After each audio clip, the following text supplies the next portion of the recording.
달빛조차 부끄러워 구름 뒤로 숨어버린 깊은 밤. 고요한 고을 관아 뒤편 흐드러지게 핀 살구나무 아래에 믿기지 않는 광경이 펼쳐졌습니다. 평소 거드름을 피우며 위세를 떨치던 삿도가 실오라기 하나 걸치지 못한 채 굵은 줄에 묶여 매달려 있는 것이 아닙니까? 살구꽃 잎이 눈송이처럼 그의 몸 위로 떨어지지만 차가운 달빛 아래 드러난 것은 그의 권위가 아닌 30년간 켜켜이 쌓아온 추악한 탐욕의 흔적이었습니다. 삿도의 눈동자는 공포로 뒤덮였고 입은 무언가에 막힌 듯 비명조차 지르지 못했습니다. 대체 이 고을의 최고 권력자인 그를 이토록 비참하게 만든 이는 누구이며 살구꽃 향기 속에 감춰진 은밀하고도 위험한 거래의 실체는 무엇일까요? 지금부터 그 기괴하고도 짜릿한 이야기를 시작합니다. 구독과 좋아요는 이야기를 만들어가는 저에게 큰 힘. 때는 바야흐로 조선 중기, 산세가 수려하고 물 맑기로 소문난 경상도 어느 이름 모를 고을에 봄이 찾아왔습니다. 마을 곳곳에는 연분홍 살구꽃이 만개하여 바람이 불 때마다 향긋한 내음이 온 고을을 뒤덮었지요. 하지만 이 아름다운 풍경과는 대조적으로 고을 사람들의 가슴 속에는 시퍼런 멍이 들어 있었습니다. 바로 새로 부임한 지 3년째 되는 삿도 조명식 때문이었습니다. 조명식은 대대로 명문가 집안이라 자부했으나 실상은 권력의 줄을 대어 관직을 산 인물이었습니다. 그는 백성의 고열을 짜내는 데는 귀신 같았고 특히나 여색을 탐하는 데는 당해낼 자가 없었습니다. 신을 바라보는 나이임에도 불구하고 그는 관아의 후원에 수천 그루의 살구나무를 심게 한 뒤 밤마다 기생들을 불러 질펀한 술자리를 벌이는 것을 유일한 낙으로 삼았습니다. 허허, 올해는 살구꽃이 유독 붉구나. 마치 아리따운 여인의 입술 같지 않느냐? 조명식은 비단 도포를 걸치고 후원 정자에 앉아 떨어진 꽃잎을 보며 입맛을 다셨습니다. 그의 곁에는 이방이 굽신거리며 술잔을 채우고 있었지요. 이방 또한 삿도의 비위를 맞추며 온갖 나쁜 짓을 일삼던 자였습니다. 삿도 나리 꽃이 아무리 고운들 삿도의 곁에 있는 여인들만 하겠습니까? 하지만 오늘은 특별한 소식이 하나 있사옵니다. 조명식의 눈이 번쩍 뜨였습니다. 특별한 소식이라 내 귀를 솔깃하게 할 여인이라도 나타난 게냐? 이방은 주위를 슬쩍 살피더니 목소리를 낮추었습니다. 마을 어기 산비탈 아래 작은 초막이 하나 생겼는데 그곳에 정체 모를 젊은 과부가 홀로 살기 시작했다 합니다. 그런데 그 미모가 어찌나 뛰어난지 길 가던 선비가 발을 헛디뎌 개울에 빠지고 밭 갈던 농부가 소를 잃어버릴 정도라 하옵니다. 이름은 설아라 부르는데 살구꽃보다 희고 고운 피부를 가졌다고 소문이 자자합니다. 조명식은 무릎을 탁 쳤습니다. 이미 그의 머릿속에는 보지도 못한 여인의 모습이 음탕한 상상으로 그려지고 있었습니다. 평소 고을의 젊은 처녀와 과부들을 수없이 건드렸지만 소문이 자략한 미인이라는 말에 그의 하수구 같은 욕망이 다시 꿈틀대기 시작한 것입니다. 설아라. 이름부터가 살구꽃과 어울리는구나. 이방, 당장 내일 그 여인을 관아로 불러들여라. 고을의 치안을 살핀다는 핑계면 충분하지 않겠느냐? 하지만 이방의 안색이 조금 어두워졌습니다. 그것이 좀 이상한 점이 있습니다. 마을 사람들 말로는 그 여인이 이사 온 뒤로 밤마다 살구나무 숲에서 기묘한 노래가 들려온다 합니다. 마치 사람이 아닌 것 같은 서늘한 기분이 든다 하여 아무도 그 초막 근처에는 가려 하지 않습니다. 조명식은 코웃음을 쳤습니다. 귀신이 곡할 노릇이라도 내가 관장하는 땅이다. 귀신이 미인이라면 그 또한 내 품에 안아야 하지 않겠느냐? 겁내지 말고 내일 날이 밝는 대로 준비하거라. 다음 날 아침 삿도의 명을 받은 관졸들이 산비탈 아래 초막으로 들이닥쳤습니다. 허름한 초막의 문이 열리고 한 여인이 밖으로 나왔을 때 기세등등하던 관졸들은 일제히 숨을 멈추었습니다. 이방의 말은 결코 과장이 아니었습니다. 아니, 오히려 부족했습니다. 그녀의 살결은 백옥보다 맑았고 칠흑 같은 머리카락은 허리까지 내려와 눈부신 햇살 아래 윤기를 내뿜고 있었습니다. 특히나 눈동자는 깊은 연못처럼 깊어 한번 마주치면 빠져나올 수 없을 것만 같았습니다. 소복 차림의 그녀는 마치 속세의 사람이 아닌 신선이나 요정 같은 분위기를 풍기고 있었지요. 사또 나리께서 부르십니다. 어서 관하로 가시지요. 관졸 하나가 더듬거리며 말했습니다. 평소라면 험악하게 대했을 이들도 여인의 신비로운 미모 앞에서는 저절로 공손해졌습니다. 설아라 불리는 여인은 아무런 대답 없이 가볍게 고개를 끄덕였습니다. 그리고는 천천히 발걸음을 옮겨 관하로 향했습니다. 그녀가 걸음을 옮길 때마다 어디선가 은은한 살구꽃 향기가 바람을 타고 따라오는 것 같았습니다. 수많은 여인을 거쳐온 그였지만 설아의 미모는 그야말로 관아 동원에 앉아 초조하게 기다리던 조명식은 여인이 마당으로 들어서는 순간 들고 있던 부채를 떨어뜨리고 말았습니다. 차원이 달랐습니다. 내가 설아라는 여인이냐? 조명식은 침을 꼴깍 삼키며 물었습니다. 설아는 고개를 숙여 예를 갖추었으나 그 모습조차 우아하여 사또의 심장을 두근거리게 했습니다.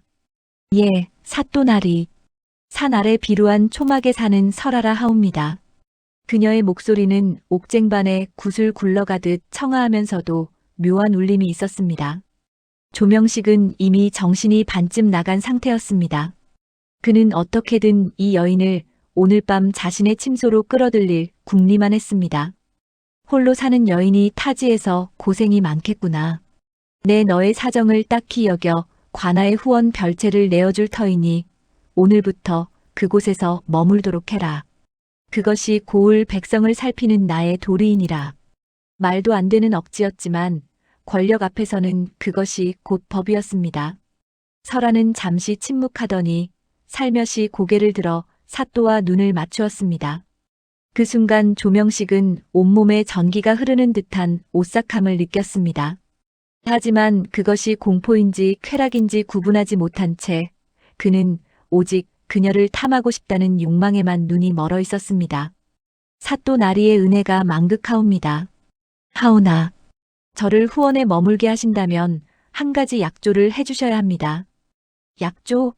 무엇이든 말해보거라. 내 다 들어주마. 조명식은 급하게 대답했습니다. 설아는 입가에 아주 희미한 하지만 소름 돋을 정도로 아름다운 미소를 띄우며 말했습니다. 후원의 살구나무들이 밤마다 제게 속삭이는 소리를 들어주셔야 합니다. 살구꽃이 만개한 밤 꽃잎이 가장 많이 떨어지는 나무 아래에서 저를 만나주신다면 사또께서 원하시는 그 어떤 것도 거절하지 않겠습니다. 그 말은 조명식에게 치명적인 유혹이었습니다. 어떤 것도 거절하지 않겠다는 말에 그는 이미 승리자가 된 기분이었습니다. 그는 기뻐하며 당장 연애를 준비하라 명했습니다. 하지만 그는 알지 못했습니다. 설아의 눈동자 속에 비친 자신의 모습이 이미 죽어가는 고목처럼 검게 타 있었다는 사실을 말입니다. 그날 밤 관아의 후원에는 여느 때보다 진한 살구꽃 향기가 진동하기 시작했습니다. 그리고 평소에는 들리지 않던 기괴한 소리들이 바람을 타고 사또의 침소를 두드렸습니다. 그것은 웃음소리 같기도 했고 30년 전 그에게 억울하게 죽임을 당하거나 겁탈당했던 백성들의 곡소리 같기도 했습니다. 하지만 욕망에 눈이 먼 조명식의 귀에는 오직 설아의 부드러운 목소리만이 맴돌고 있었습니다. 4월 초파일의 화려한 연등 행사가 끝나고 고울에 깔린 흥겨운 잔재가 채 가시기도 전이었습니다. 사또 조명식의 머릿속은 온통 한 가지 생각뿐이었습니다. 관아 별채에 머물게 된 신비로운 여인 설아, 그녀를 어떻게 하면 온전히 자신의 것으로 만들 수 있을까 하는 음탕한 궁리였지요. 조명식은 더 이상 참지 못하고 기방의 주인인 김포주를 은밀히 관아로 불러들였습니다. 사또의 부름에 사색이 되어 달려온 김포주는 조명식의 서슬 퍼런 눈빛 앞에 고개를 조아렸습니다. 포주, 내 긴 말하지 않겠네. 별채에 머무는 그 설아라는 여인, 본래 내 기방 소속이 아니더냐? 이제 그만 그 여인을 내게 정식으로 넘기게. 내 은자 100냥을 내어줌세. 조명식은 마치 물건을 사듯 가벼운 말투로 거금을 제안했습니다. 김포주의 눈에 순간적으로 탐욕의 빛이 스쳤으나 이내 곤혹스러운 표정으로 땅바닥에 머리를 조아렸습니다. 사또나리 황공하오나 그게 그리 간단한 문제가 아니옵니다. 그 여인은 본래 몸을 파는 천기가 아니라 오직 시와 검은고 재주로만 손님을 맞는 얘기 중의 얘기옵니다. 제 수하에 있긴 하나 그 자존심이 하늘을 찔러 제가 강제로 수청을 들라 명할 처지가 못 되옵니다. 만약 억지로 이를 도모했다가 무슨 변이라도 생기면 조명식의 얼굴이 험악하게 일그러졌습니다. 그는 탁상을 강하게 내리치며 호통을 쳤습니다. 이놈, 이 고을에서 내 말이 곧 법이거늘 감히 누구 핑계를 대느냐? 200냥, 200냥이면 내 기방을 통째로 사고도 남을 돈이다. 사또, 제발 통촉하여 주시옵소서. 그 여인은 묘한 기운이 있어 저조차 함부로 대하기가 무섭사옵니다. 김포주가 벌벌 떨며 대답하자 조명식은 이성을 잃은 듯 소리쳤습니다. 300냥, 내 300냥까지 내어주마. 이 이상은 없다. 만약 이번에도 거절한다면 내 당장 내 기방의 문을 닫게 하고 너를 변방으로 유배 보낼 것이야. 300냥. 그것은 보통 백성들이 평생을 뼈 빠지게 일해도 구경조차 할 수 없는 천문학적인 액수였습니다. 김포주의 입술이 파르르 떨렸습니다. 결국 거부할 수 없는 돈의 유혹과 사또의 서슬 퍼런 위협 앞에 그는 자존심도 양심도 모두 내려놓았습니다. 알겠나이다, 사또. 제가 무슨 수를 써서라도 설화를 잘 타일러 보겠나이다. 그날 밤 김포주는 후원 별채에 머무는 설화를 찾아갔습니다. 방 안에는 은은한 향내가 진동했고 설화는 달빛 아래 홀로 앉아 검은고 줄을 고르고 있었습니다. 김포주는 마른 침을 삼키며 사또의 뜻을 전했습니다. 설화야, 사또께서 너를 몹시 흠모하고 계신다. 내가 하룻밤만 마음을 열고 수청을 든다면 우리 기방은 물론이고 너의 앞날에도 부귀영화가 가득할 것이다. 사또의 성격이 불같으니 부디 현명하게 생각하거라. 설화는 한참 동안 대답이 없었습니다.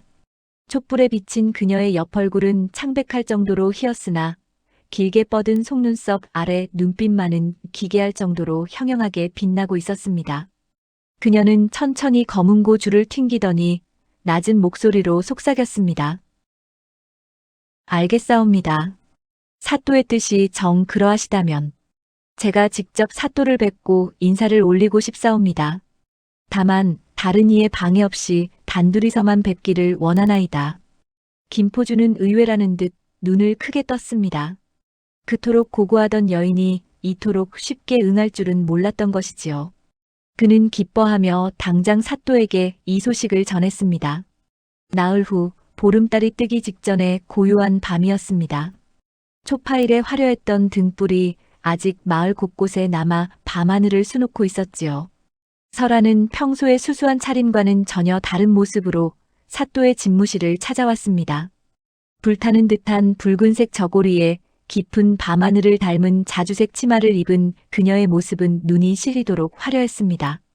머리에는 금비녀를 꽂아 달빛을 반사했고 입술에 짙게 바른 연지는 마치 방금 피를 머금은 꽃잎처럼 붉고 탐스러웠습니다.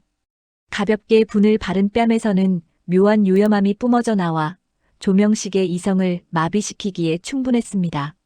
사또나리 설화가 찾아왔나이다. 문 밖에서 들려오는 청아한 목소리에 조명식은 자리에서 벌떡 일어났습니다. 가슴이 방망이질치고 손끝이 떨려왔습니다.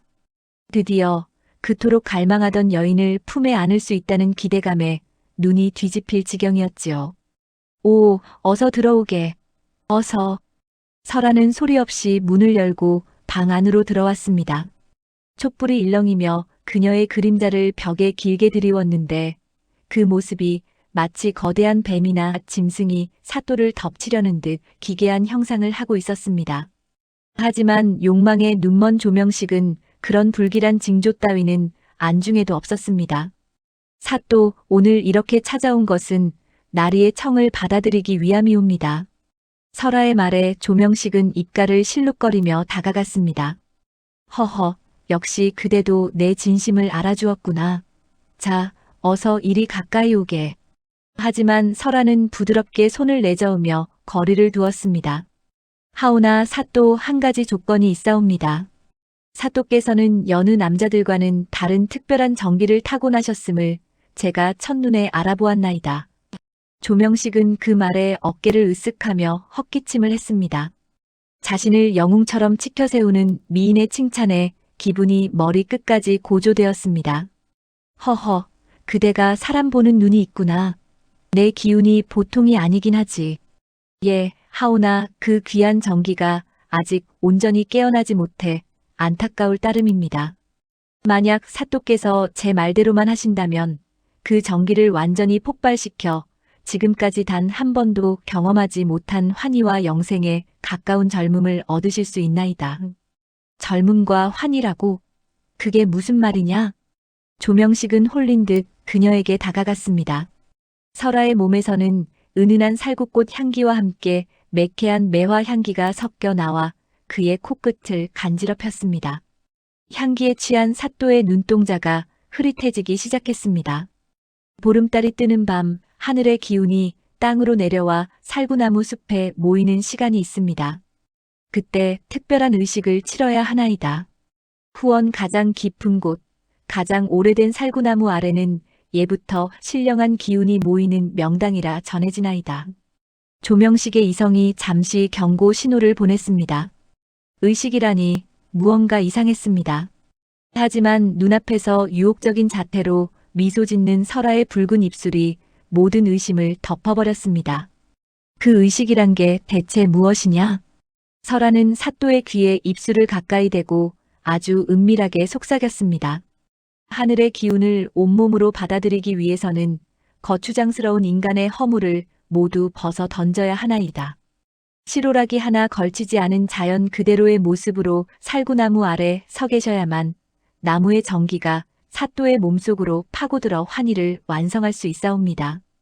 조명식은 경악했습니다. 뭐라고?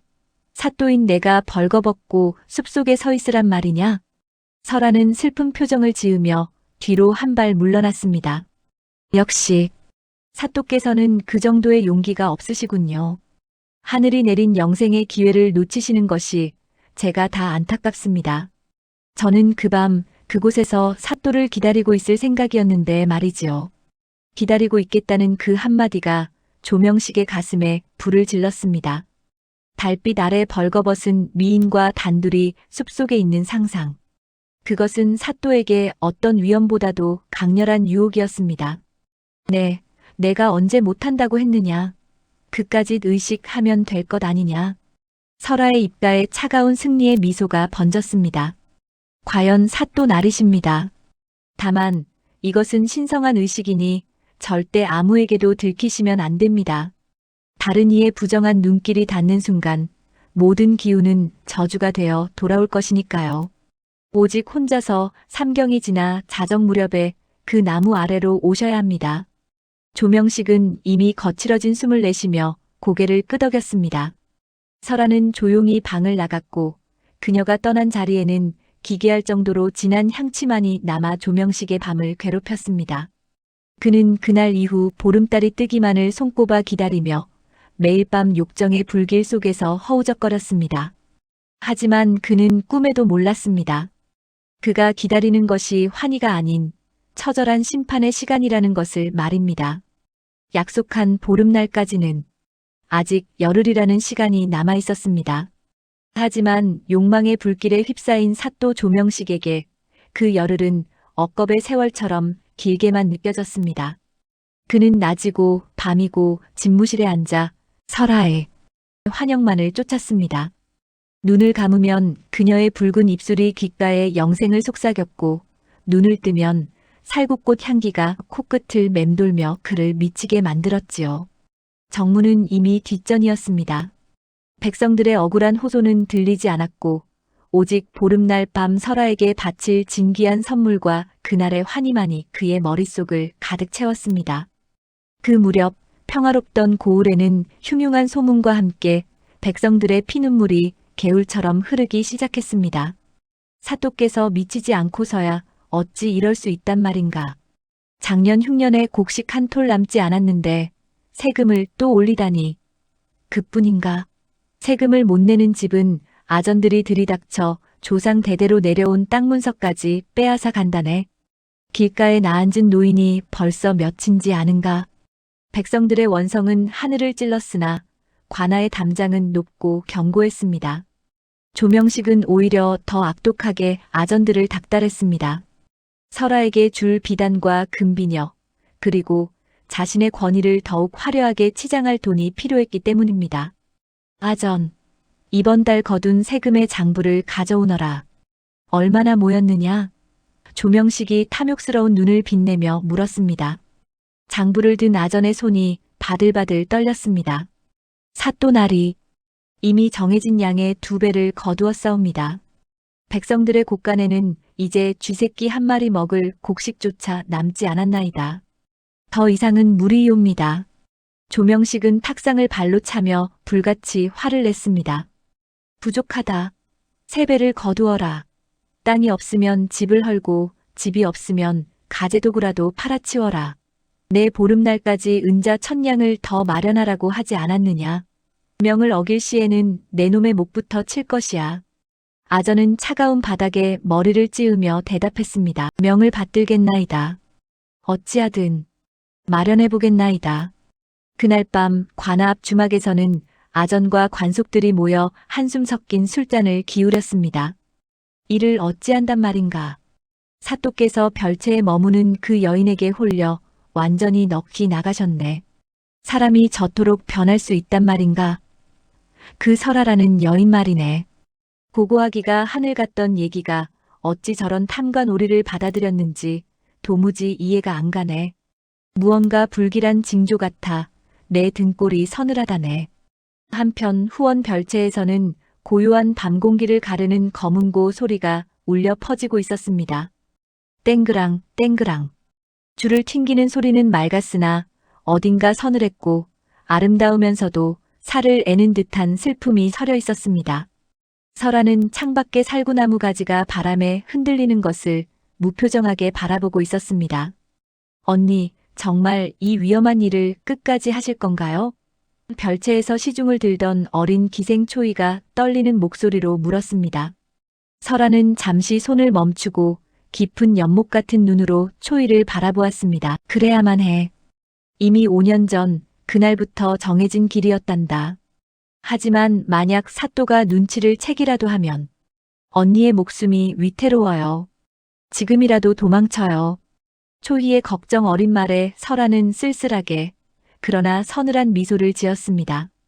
피한다고 끝날 고통이 아니야. 저 사람은 자신이 백성들에게 가한 고통이 얼마나 깊은지 그 대가가 얼마나 실인지 뼈저리게 느껴야 해. 그리고 내 아버지가 당하신 그 끔찍한 일에 대한 대가도 치러야지. 설아의 눈가에 맺힌 눈물은 달빛 아래 투명하게 빛나다 이내 사라졌습니다. 그녀의 가슴 속에는 5년 전에 그 참혹한 기억이 낙인처럼 찍혀 있었습니다. 설아의 아버지는 이 고을에서 덕망 높은 선비였습니다. 청렴하고 강직하여 백성들의 존경을 한몸에 받던 분이었지요. 당시 부임한 사또의 매관매직과 부정을 고발하려 상소를 올렸으나 교활한 조명식이 미리 손을 써 아버지를 대역죄인으로 몰아세웠습니다. 청렴했던 아버지는 하루아침에 역적이 되어 좁고 차가운 옥사로 끌려갔습니다. 조명식은 아버지를 회유하려 했으나 아버지는 끝까지 굽히지 않았고 결국 모진 고문 끝에 석 달 만에 옥중에서 고독하게 숨을 거두셨습니다. 집안은 풍비박산났고 설아는 관비로 끌려갔다가 기방으로 팔려오는 기구한 운명을 맞이했습니다. 그녀는 이를 악물고 살아남았습니다. 무너지지 않기 위해 기회를 연마했고 아름다운 미모를 무기 삼아 사또의 눈에 들 기회만을 기다려왔습니다. 원수의 심장부인 관아로 직접 걸어 들어온 것은 사또가 가장 갈망하는 순간에 가장 비참한 파멸을 선사하기 위함이었습니다. 초이야, 너에게 부탁한 물건은 준비되었느냐? 설아의 물음에 초이는 품 안에서 작은 보따리를 꺼냈습니다. 그 안에는 기괴한 빛깔의 향료와 질긴 명주 끈이 들어 있었습니다. 예, 언니. 말씀하신 대로 향의 수면을 유도하는 약재를 섞어두었습니다. 그리고 이 끈은 절대 사람의 힘으로는 끊을 수 없는 특수한 비단 끈입니다. 설아는 보따리를 소중히 감싸 안으며 고개를 끄덕였습니다. 고맙다. 내 덕분에 아버님의 넋을 기릴 수 있겠구나. 보름날 밤 삼경이 지나면 너는 무조건 관아 밖으로 나가 있거라. 무슨 소리가 들려도 절대 뒤를 돌아보지 말고. 보름날이 다가올수록 고을의 분위기는 폭풍 전야처럼 고요하면서도 위태로웠습니다. 조명식은 매일 밤 설아에게 줄 보물상자를 열어보며 낄낄거렸습니다. 백성들의 피눈물로 바꾼 금괴와 옥반지들이 번쩍거렸지요. 하지만 기묘하게도 그의 마음 한구석에는 설명할 수 없는 불안감이 뱀처럼 또아리를 틀고 있었습니다. 그 여인이 나를 속이는 것은 아닐까? 사또인 나를 정말 벌거벗겨 나무에 묶으려는 것은 아니겠지? 하는 의심이 문득문득 그를 괴롭혔습니다. 그러나 그럴 때마다 설아의 유혹적인 목소리가 귓전을 때렸습니다. 나의 사또 영생의 환희가 당신을 기다립니다. 그 환청 같은 목소리에 조명식은 다시금 이성을 잃었습니다. 그는 이미 거대한 거미줄에 걸린 나비처럼 설아가 쳐놓은 욕망의 그물 속으로 스스로 기어들어가고 있었습니다. 하늘에는 이제 둥근 달이 차오르기 시작했습니다. 고을 곳곳의 살구나무들은 마치 다가올 피의 축제를 예고하듯 유독 붉고 진한 향기를 내뿜으며 밤을 적시고 있었습니다. 이제 남은 것은 단 사흘. 조명식의 탐욕과 설아의 복수가 맞붙는 운명의 보름날이 저만치 다가와 있었습니다. 드디어 운명의 보름날이 밝았습니다. 아침부터 고을의 공기는 유독 무겁고 축축했습니다. 조명식은 새벽부터 안절부절 못하며 관아 집무실을 서성였습니다. 평소 같으면 거드름을 피우며 호통을 쳤을 정무도 모두 뒷전으로 미루어 두었지요. 그의 머릿속에는 오직 삼경이 지나 만날 설아의 붉은 입술과 그녀가 약속한 영생의 환희만이 소용돌이치고 있었습니다. 사또 날이 오늘 판결을 내리셔야 할 소송사가 3건이나 밀려 있사옵니다. 백성들이 떼약볕 아래서 이방의 조심스러운 말에 조명식은 벼락같이 화를 냈습니다. 나중에 하라고 하지 않았느냐. 오늘은 그 누구도 내 방에 들이지 마라. 몸이 좋지 않으니 혼자 쉬어야겠다. 그는 하인들을 모두 물리치고 방 안에 틀어박혔습니다. 해가 서산으로 기우는 속도가 평소보다 수십 배는 더디게 느껴졌습니다. 마침내 노을이 핏빛으로 붉게 타오르다 어둠 속으로 잠겨가고 동쪽 하늘에서 쟁반같이 둥글고 거대한 보름달이 떠올랐습니다. 오늘따라 달빛은 유독 창백하고 서늘하여 마치 세상을 비추는 거대한 눈동자처럼 보였습니다. 드디어 시간이 되었구나. 조명식은 가슴이 터질 듯 두근거리는 것을 느끼며 야행복으로 갈아입었습니다. 삼경이 지나고 고을의 모든 불빛이 꺼진 깊은 밤, 그는 쥐새끼처럼 조용히 관아 뒷담을 넘었습니다. 아무도 모르게 오직 욕망의 부름에만 응답하며 소리 없이 발걸음을 옮겼습니다. 후원 깊숙한 곳, 살구나무 숲으로 가는 길은 칠흑같이 어두웠습니다. 나뭇가지들이 바람에 흔들릴 때마다 기괴한 그림자가 바닥을 기어다녔고 어디선가 부엉이의 울음소리가 구슬프게 들려왔습니다. 조명식은 등 뒤가 오싹해지는 기분이 들었으나 눈앞에 아른거리는 설아의 환영이 그를 앞으로 채찍질했습니다. 마침내 숲 한가운데에 도착하자 수백 년은 됨직한 거대한 살구나무가 달빛 아래 위용을 드러냈습니다. 낮에는 푸르른 생명력을 뽐내던 잎사귀들이 밤의 정적 속에서는 검은 칼날처럼 보였고 뒤틀린 채 뻗어나간 굵은 가지들은 마치 지옥에서 올라온 악귀의 손톱처럼 하늘을 핥히고 있었습니다. 설아, 어디 있느냐? 조명식이 숨을 몰아쉬며 작은 목소리로 불렀습니다. 하지만 돌아오는 것은 스산한 바람 소리뿐이었습니다. 주변은 기분 나쁠 정도로 고요했습니다. 아직 오지 않은 것인가? 설마 나를 기만한 것은 아니겠지? 불안감이 엄습하려던 찰나 살구나무의 거대한 기둥 뒤에서 한 줄기 흰 그림자가 소리 없이 베어 나왔습니다. 기다리고 있었나이다. 사또나리. 설아였습니다. 그녀는 평소보다 더 창백한 얼굴로 소복처럼 하얀 옷을 입고 나타났습니다. 창백한 달빛이 그녀의 몸 위로 쏟아지자 마치 이 세상 사람이 아닌 선녀 혹은 원혼 같은 신비로운 분위기를 자아냈습니다. 설아, 정말 기다렸소. 자, 이제 그대가 말한 의식을 시작하세. 내 그대의 말대로 무엇이든 할 준비가 되었소. 조명식의 눈에는 이미 광기가 서려 있었습니다. 설아는 천천히 다가와 손에 든 붉은 비단끈을 보여주었습니다. 달빛 아래에서 그 끈은 마치 가짜낸 선혈처럼 붉고 선명하게 빛났습니다. 이것은 사또의 귀한 정기를 하나로 모아 하늘로 쏘아 올릴 신성한 도구이옵니다. 자, 이제 인간의 허물인 그 옷을 모두 벗어 던지시옵소서.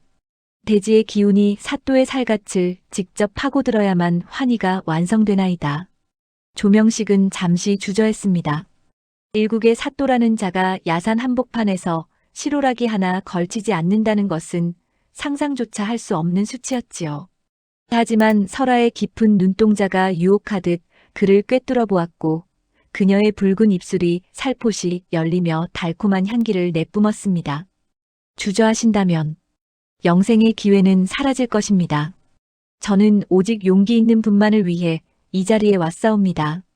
그 말에 조명식의 마지막 이성이 끊어졌습니다. 그는 떨리는 손으로 관대를 풀고 도포를 벗었습니다.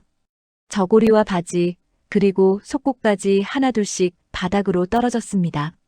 마침내 기름진 살집이 출렁이는 추악한 육신이 창백한 달빛 아래 적나라하게 드러났습니다. 차가운 밤바람이 그의 온몸을 휘감았습니다. 살갗에 닿는 바람은 얼음장보다 차가워 절로 몸이 떨렸으나 그는 이것이 정기가 모이는 과정이라 굳게 믿었습니다. 좋습니다. 이제 나무에 등을 대고 두 팔을 크게 벌리시옵소서. 하늘의 기운을 온몸으로 받아낼 준비를 하시는 것이옵니다. 설아의 지시에 따라 조명식은 거친 살구나무 껍질에 등을 기댔습니다. 나무의 차갑고 딱딱한 감촉이 등줄기를 타고 올라왔습니다. 설아는 붉은 비단끈을 들고 다가와 그의 손목을 낚아챘습니다. 그녀의 손끝이 살갗에 닿는 순간 조명식은 형언할 수 없는 전율을 느꼈습니다. 지금부터 당신의 죄악을 묻고 나의 복수를 시작하겠나이다. 설아의 목소리가 낮고 서늘하게 바뀌었습니다.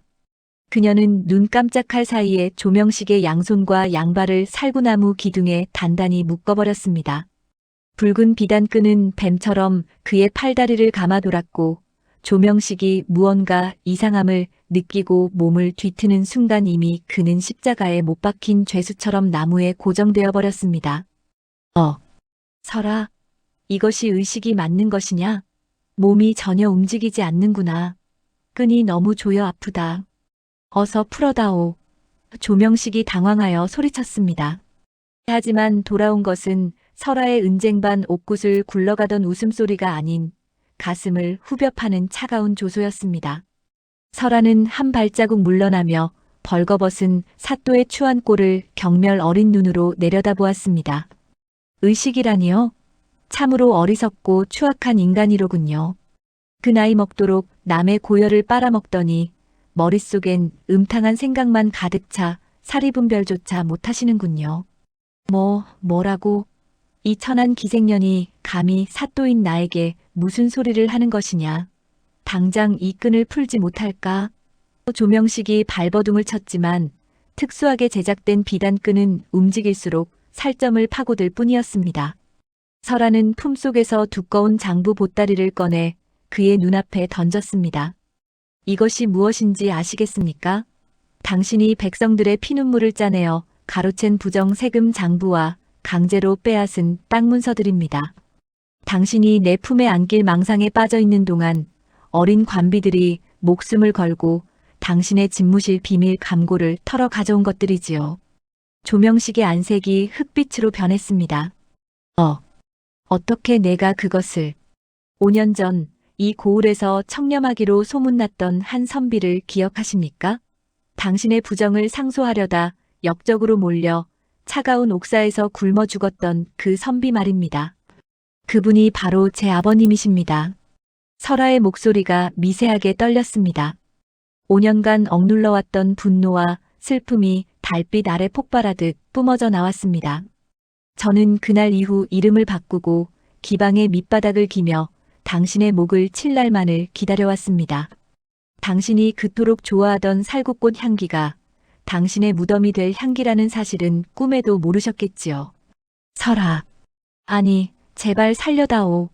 내가 잘못했다. 내 아버지의 명예를 회복시켜주고 재산도 다 돌려주마. 그러니 제발 이 끈을 풀어다오.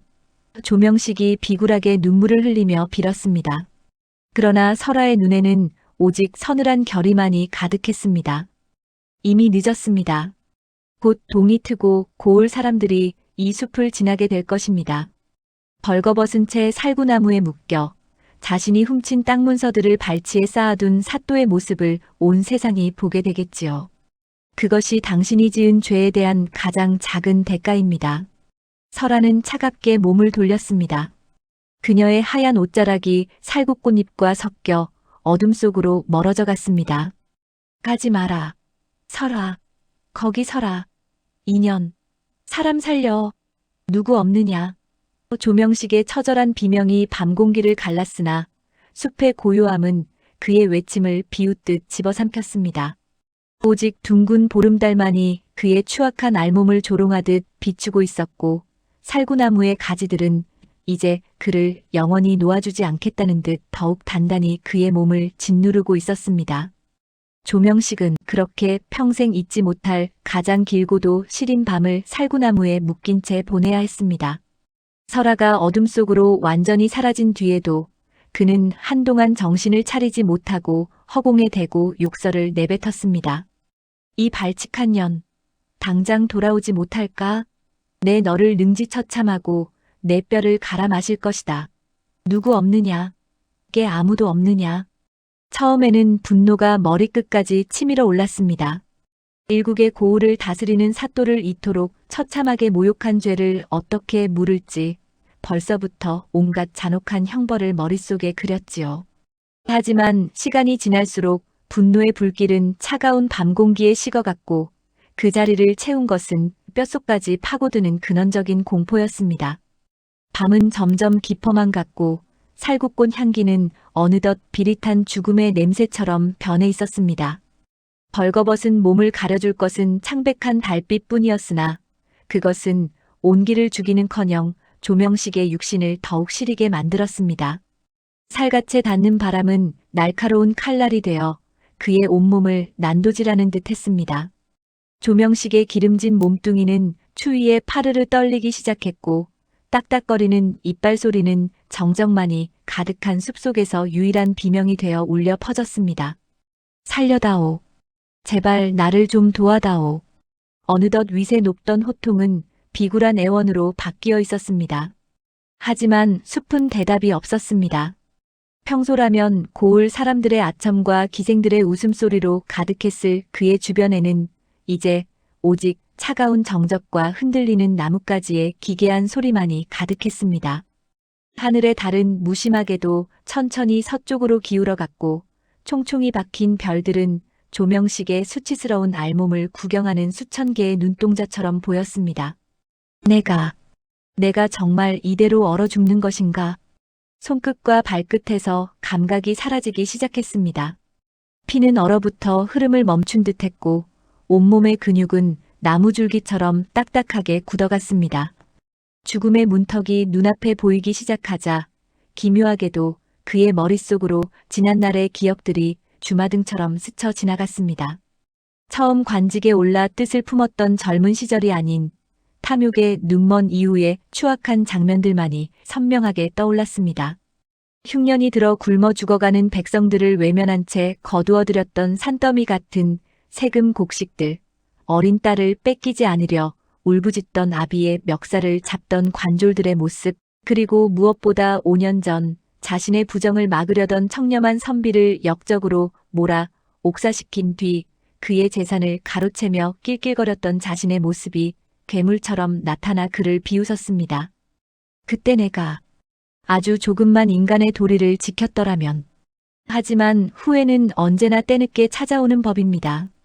그가 흘리는 눈물은 뺨을 타고 내려가다 차가운 얼음이 되어 맺혔습니다. 멀리서 마을의 개 짖는 소리가 들려왔습니다. 그것은 새벽이 멀지 않았다는 신호였지요. 조명식은 이제 죽음보다 더한 공포를 느꼈습니다. 해가 뜨고 세상이 밝아지면 고을 백성들 모두가 자신의 이 처참하고 우스꽝스러운 꼴을 보게 될 것이기 때문입니다. 사또라는 권위 뒤에 숨겨진 추악하고 나약한 민낯이 천하에 드러나는 것. 그것은 자존심 강한 그에게 죽음보다 더한 형벌이었습니다. 차라리 해가 뜨기 전에 숨이 끊어지는 게 낫겠어.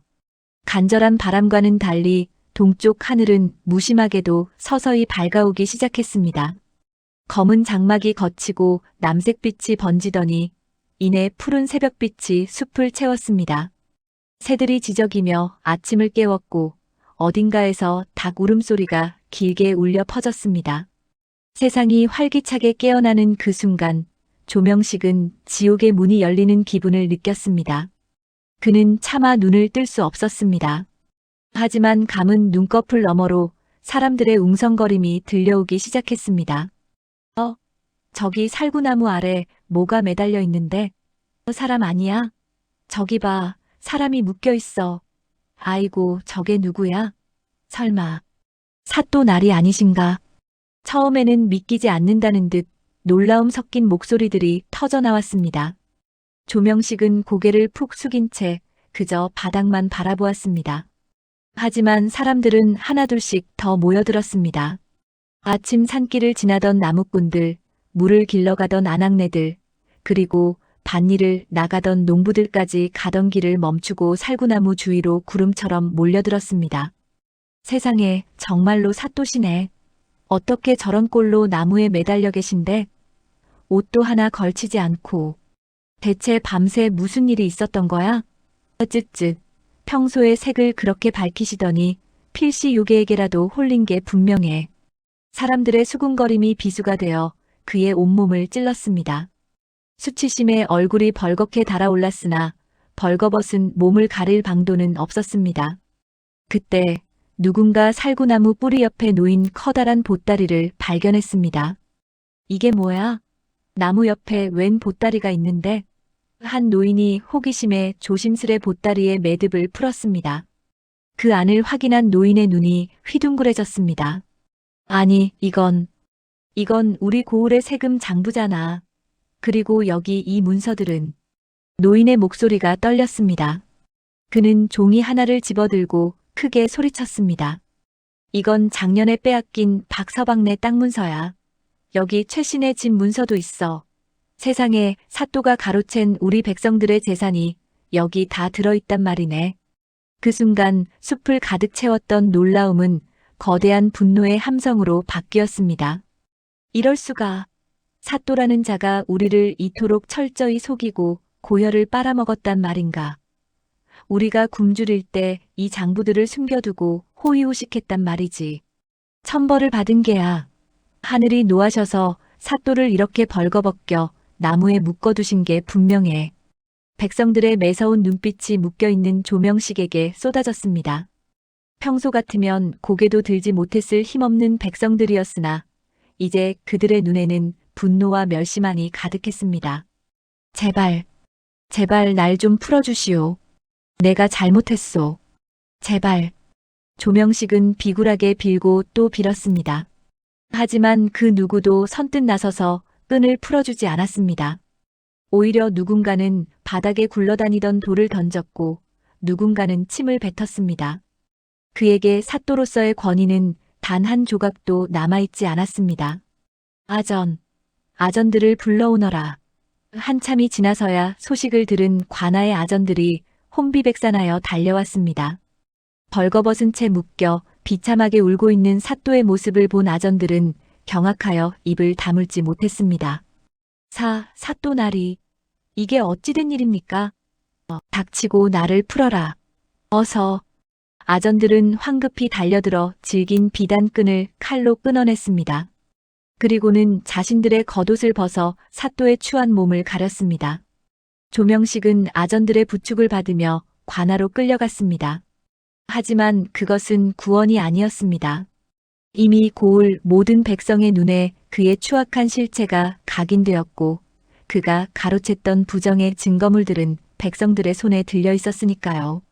관아로 돌아가는 조명식의 등 뒤로 백성들의 거센 함성이 파도처럼 밀려들었습니다.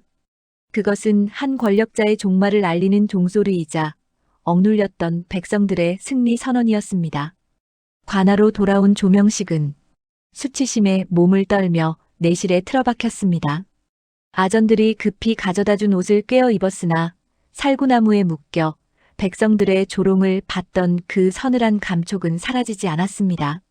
창피함과 분노 그리고 정체 모를 두려움이 뒤섞여 그의 정신을 갉아먹고 있었지요. 설아, 그 요망한 년. 내 반드시 찾아내어 사지를 찢어 죽일 것이다. 감히 사또인 나를 이토록 모욕하다니. 그는 주먹을 쥐고 벽을 쳤으나 손등에 전해지는 통증보다 가슴속을 파고드는 불안함이 더 컸습니다. 그는 당장 관졸들을 풀어 설아를 잡아오라 명했으나 돌아온 소식은 절망적이었습니다. 별채는 물론 고을의 그 어디에서도 설아의 흔적은 찾을 수 없었습니다. 그녀는 마치 애초부터 존재하지 않았던 신기루처럼 보름달이 기우는 것과 동시에 연기처럼 증발해버린 것입니다. 사또나리, 큰일이옵니다. 큰일이 났사옵니다. 그때 이방이 문을 부수듯 열고 들어왔습니다. 평소답지 않게 얼굴이 하얗게 질린 채 온몸을 부들부들 떨고 있었지요. 조명식은 신경질적으로 소리쳤습니다. 무슨 일이기에 이리 호들갑이냐? 설아 그년을 잡기라도 한 게냐? 그게 아니옵니다. 지금 관아 정문에 한양에서 오신 암행어사께서 들이닥치셨나이다. 조명식의 심장이 덜컥 내려앉았습니다. 암행어사라니 그것은 탐관 오리들에게 저승사자보다 더 무서운 이름이었습니다. 암행어사? 그게 무슨 소리냐? 이 고을에 어사가 올 리가 없지 않느냐? 말이 끝나기도 전에 관아 마당에서 땅을 울리는 말발굽 소리와 수십 명의 발자국 소리가 천둥처럼 들려왔습니다. 그리고 고을 전체를 뒤흔드는 우렁찬 목소리가 터져나왔습니다. 어사 출두요. 암행어사 출두요. 역졸들의 외침에 관아는 순식간에 아수라장이 되었습니다. 조명식은 다리가 풀려 바닥에 주저앉았습니다. 문을 박차고 들어온 이는 늠름한 풍채에 매서운 눈빛을 지닌 어사또였습니다. 그는 조명식의 집무실 한복판에 서서 서슬 퍼런 어사패를 내보였습니다. 이 고을 사또 조명식은 듣거라. 너는 조정의 명을 받드는 목민관으로서 백성을 긍휼히 여기기는커녕 제 배를 채우기 위해 무리한 세금을 거두고 백성의 땅을 강탈하였다. 또한 5년 전 너의 부정을 고발하려던 청렴한 선비를 무고하게 역적으로 몰아 죽게 한 죄, 이 모든 사실을 부정할 수 있겠느냐? 조명식은 땀을 비오듯 흘리며 머리를 조아렸습니다. 어사또나리, 소인이 무슨 죄를 지었다고 이러십니까? 필시 누군가의 모함이옵니다. 소인은 오직 백성만을 생각하며. 닥쳐라. 여기 내가 그동안 숨겨왔던 이중 장부와 백성들에게서 빼앗은 땅 문서들이 증거로 제출되었다. 그리고 내가 어젯밤 살구나무 아래서 버린 그 해괴망측한 짓거리 또한 만천하가 증언하고 있다. 조명식은 그제야 모든 것을 깨달았습니다. 설아는 단순히 그를 망신주려 했던 것이 아니었습니다. 그가 욕망의 눈먼 사이 증거를 확보하고 미리 한양에 상소문을 올려 암행어사를 이 고을로 끌어들인 것입니다. 그녀는 처음부터 이 완벽한 파멸의 각본을 짜두고 그를 무대로 초대한 것이었습니다. 그 기생년이, 설아 그년이 나를 죽이려. 기생이라 부르지 마라. 그녀는 내가 죽인 선비의 여식이며 아비의 원수를 갚고 고을 백성을 구원한 의로운 여장부다. 여봐라. 저 탐관 오리를 당장 결박하여 옥에 가두어라. 내일 한양으로 압송하여 엄히 문초할 것이다. 포졸들이 달려들어 조명식의 상투를 휘어잡고 결박했습니다. 관아 밖에는 소식을 듣고 몰려든 수많은 백성이 환호성을 지르고 있었습니다. 잘 됐다. 저 도둑놈 사또가 드디어 잡혀가는구나. 설아 아가씨가 우리를 살리셨네. 아가씨가 정말 큰 일을 하셨어. 백성들의 환호는 조명식에게 날카로운 칼날이 되어 박혔습니다. 그는 끌려가는 와중에도 넋나간 사람처럼 설아를 찾았지만 그녀의 하얀 옷자락조차 보이지 않았습니다. 그날 밤 한양으로 압송되기 전날의 차가운 옥사. 조명식은 좁고 습한 방바닥에 누워 신음하고 있었습니다. 한때 고을을 호령하던 권력자의 모습은 온데간데 없고 그저 죽음을 기다리는 죄인만이 남아있었지요. 그때 옥사복도 너머로 부드러운 발자국 소리가 들려왔습니다. 창살 사이로 비치는 달빛을 타고 한 여인이 나타났습니다. 조명식은 그 실루엣만 보고도 숨이 멎는 듯 했습니다. 설아. 설아는 소박한 흰 무명옷을 입고 옥문 앞에 서 있었습니다. 화려한 연지도 비단 옷도 없었지만 그녀의 모습은 그 어느 때보다 고결하고 아름다웠습니다. 조명식은 비틀거리며 창살을 붙잡았습니다. 왜 왔느냐? 나를 비웃으러 온 게냐? 내 이 꼴을 보고 속이 시원하더냐? 설아의 눈빛은 더 이상 분노로 불타지 않았습니다. 그저 잔잔하고 깊은 호수처럼 평온했습니다. 아니옵니다. 비웃으러 온 것이 아니라 마지막 작별 인사를 하러 왔나이다. 저는 내일 날이 밝는 대로 이 고을을 떠나 멀리 갈 것입니다. 제 소임은 이것으로 끝났으니까요. 조명식은 쓰디쓴 웃음을 지었습니다. 그대는 처음부터 나를 죽이기 위해 살구꽃 향기를 풍기며 다가온 것이로구나. 내 그대의 미모에 홀려 내 무덤을 스스로 판 게야. 그렇습니다. 제 아버님의 원수를 갚기 위해서라면 저는 요괴라도 될 준비가 되어 있었습니다. 하지만 사또 날이 당신을 파멸시킨 것은 제 미모가 아니라 당신의 멈추지 않는 탐욕이었습니다. 만약 당신이 백성을 사랑하고 양심을 지켰더라면 제 유혹 따위는 통하지 않았을 것입니다. 조명식은 한참 동안 아무 말도 하지 못했습니다. 옥사 천장에 비친 달빛이 마치 죽은 선비의 눈처럼 느껴졌습니다. 사또 날이 후회하시나이까? 그동안 지은 죄를, 백성들의 피눈물을, 그리고 무고한 사람을 죽게 만든 그 모든 시간을 말이옵니다. 조명식의 어깨가 떨리기 시작했습니다. 이제 와서 후회한들 모든 것이 늦었다는 것을 알았지만 가슴속 깊은 곳에서 정체 모를 눈물이 솟구쳤습니다. 후회한다. 정말 후회한다. 내 어리석어 영생의 환희가 살구꽃 아래 있는 줄 알았더니 그곳에 있었던 것은 오직 나의 죄악뿐이었구나. 설아는 천천히 고개를 끄덕였습니다. 그 마음이 진심이라면 아버님께서도 저 세상에서 조금은 편안히 눈을 감으실 수 있겠군요. 그녀는 몸을 돌려 어둠 속으로 한 발짝 내디뎠습니다. 조명식은 다급하게 그녀를 불렀습니다. 설아야. 아니, 설아 아가씨. 설아가 멈춰섰습니다. 조명식은 창살 사이로 고개를 내밀고 갈라진 목소리로 말했습니다. 그대의 아버지는 정말 훌륭한 선비이셨다. 내가 정말 미안하구나. 부디 행복하게 살거라. 설아의 어깨가 아주 가볍게 떨리는 것을 조명식은 보았습니다. 그녀는 돌아보지 않았습니다. 하지만 그녀가 떠난 어두운 복도 위로 투명한 눈물 한 방울이 달빛에 반사되어 떨어졌습니다. 그녀는 그렇게 고요히 어둠 속으로 사라졌고 옥사 안에는 오직 뒤늦은 참회의 울음소리만이 길게 울려 퍼졌습니다. 다음 날 이른 아침 한때 고을을 호령하던 사또 조명식 초안의 이석호은 죄인의 몸이 되어 한양으로 압송되었습니다. 화려한 가마 대신 덜컹거리는 죄수 수레에 몸을 실은 그의 모습은 처참하기 그지없었습니다. 관아 정문부터 고을 어귀까지 수많은 마을 사람들이 길 양쪽에 구름처럼 늘어서서 이 광경을 지켜보고 있었습니다. 저 도둑놈 사또가 드디어 끌려가는구나. 우리 땅 문서 돌려내라. 이 고혈을 빨아먹는 악귀야. 어떤 이는 분을 참지 못해 길가에 돌을 던졌고 어떤 이는 썩은 채소를 던지며 욕설을 퍼부었습니다. 하지만 대다수의 백성은 그저 차가운 침묵으로 그를 배웅했습니다. 그 침묵은 조명식의 가슴을 어떤 욕설보다 날카롭게 후벼 팠습니다. 수치심에 고개를 들 수 없었던 그는 덜덜 떨리는 손으로 얼굴을 가려보려 했으나 포박된 밧줄은 그마저도 허락하지 않았습니다. 압송 행렬이 마을을 벗어나 산기슭 언덕에 다다랐을 때였습니다. 저 멀리 언덕 끝 굽이치는 소나무 아래 한 여인이 홀로 서 있었습니다.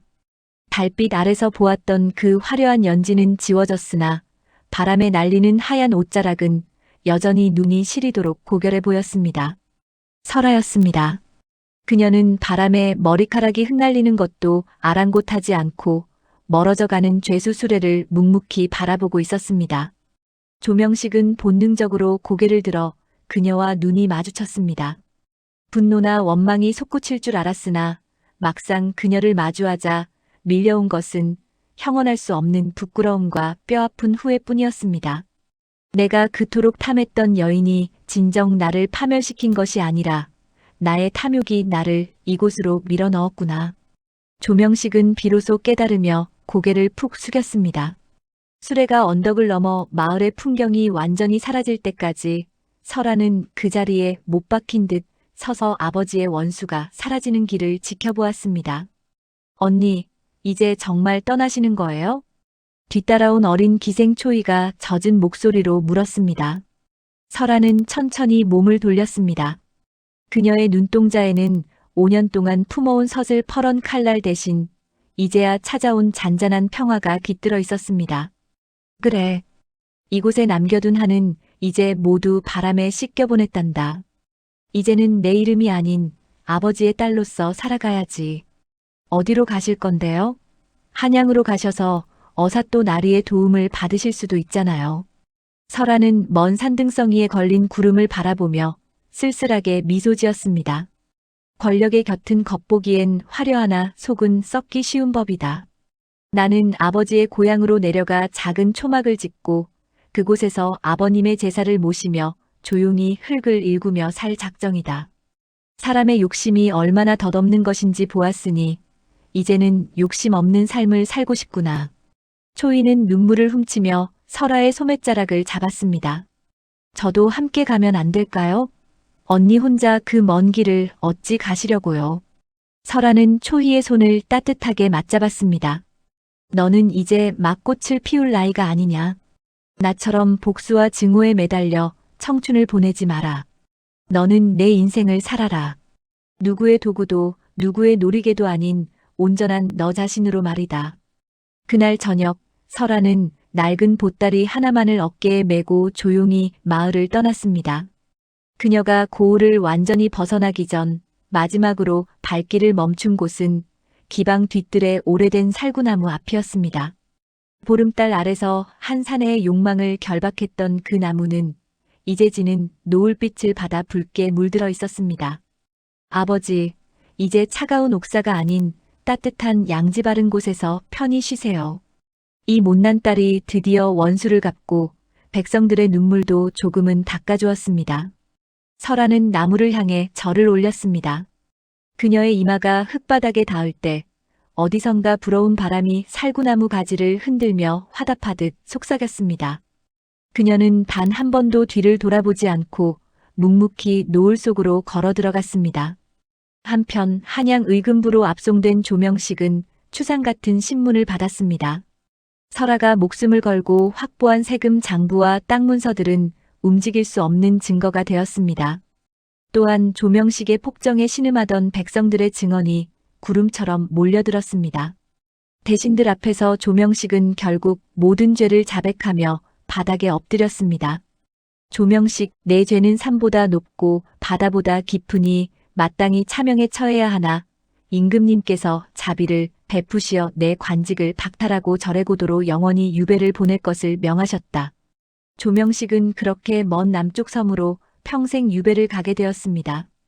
유배지로 떠나는 길, 그는 다시 한번 그 고을을 지나쳤습니다.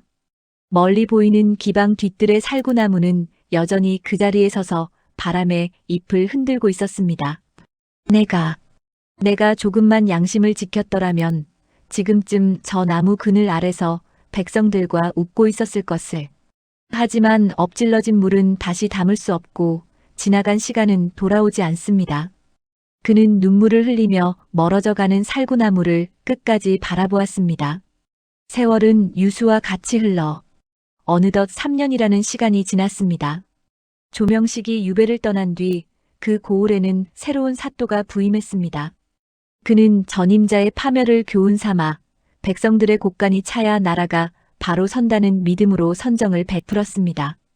억울하게 빼앗겼던 땅들은 주인들에게 돌아갔고 터무니없던 세금은 정상화되었습니다.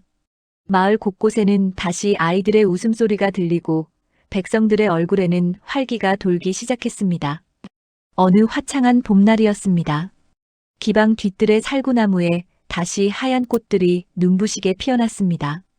이제는 은퇴하여 한가로이 소일을 하는 김포주가 그 나무 아래 서서 하늘을 올려다보았습니다.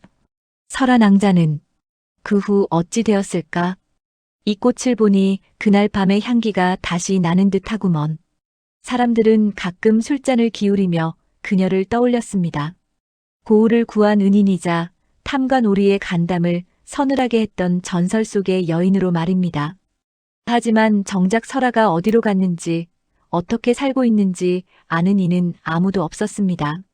어떤 이는 그녀가 아버지의 고향에서 평범한 농부의 아내가 되어 아이를 키우며 살고 있다고 했고, 어떤 이는 아직도 이 나라 어딘가에서 백성을 괴롭히는 탐관오리가 나타나면 소리 없이 나타나 붉은 비단끈을 꺼낸다고 했습니다. 진실은 아무도 몰랐지만 그녀가 남긴 정의의 씨앗은 백성들의 가슴 속에 단단히 뿌리 내렸습니다. 욕심을 부리면 반드시 대가를 치르게 된다. 권력을 가진 자일수록 그 무게를 두려워해야 한다. 부모들은 아이들에게 살구나무 아래의 이야기를 들려주며 바른 사람으로 자라기를 가르쳤습니다. 조명식의 이야기는 단순한 야담을 넘어 고을을 지탱하는 하나의 준엄한 법도가 되었습니다. 그리고 살구나무는 해마다 봄이 오면 더욱 흐드러지게 하얀 꽃을 피웠습니다. 마치 그날 밤 달빛 아래서 일어났던 비밀스러운 심판을 영원히 잊지 않겠다는 다짐처럼 말입니다. 바람이 불면 살구꽃잎이 비처럼 흩날렸습니다. 하얗고 가벼운 꽃잎들이 마치 세상을 정화하는 눈처럼 온 고을을 덮었습니다.